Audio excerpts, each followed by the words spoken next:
Did you know nga ang best investment dili man day kwarta? Pero kung dili nimo buhaton karon, basin magmahay ka 10 years from now. A lot of people think nga ang pinakamaayo nga investment kay related sa real estate or stocks.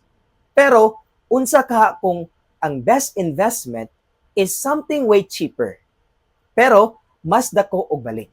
In your 20s, kasagaran sa atong una-una kay travel, experiences, ug lifestyle. Siguro maingon ka, mag-engage ako, kay bata ko bitaw ko, dalan pa kong oras. pero here's the truth.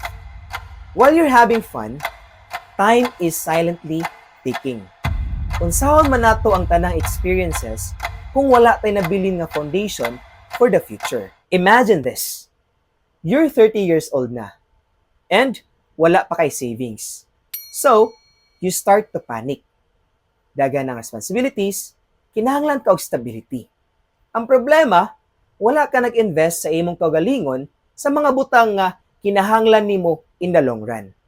Wala ka nag-invest sa imong health, skills, o financial security. What if you could turn things around now? What if ang real investment in your 20s is not just about stocks or properties, but investing in yourself? Mayo na lang, dili pa ulay ang tanan. The best investment you can make in your 20s is in yourself. Sa imong skills, knowledge, ug health. Ang imong future self, magpasalamat gyud kung magsugod ka karon. Skills nga makatabang nimo mangita og mas maayo nga trabaho, health nga dili ka magsakit, and financial security nga dili ka magkaproblema kung naa kay emergency. Karon pa lang, start small.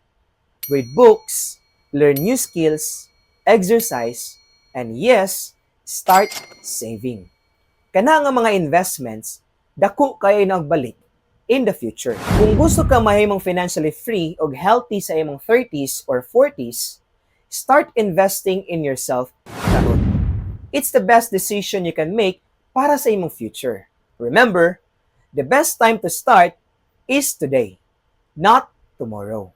What if ang imong mga next moves mao'y makapausab sa imong kinabuhi 10 years from now? Comment below og sugdan nato ang imong investment journey, even with the small steps.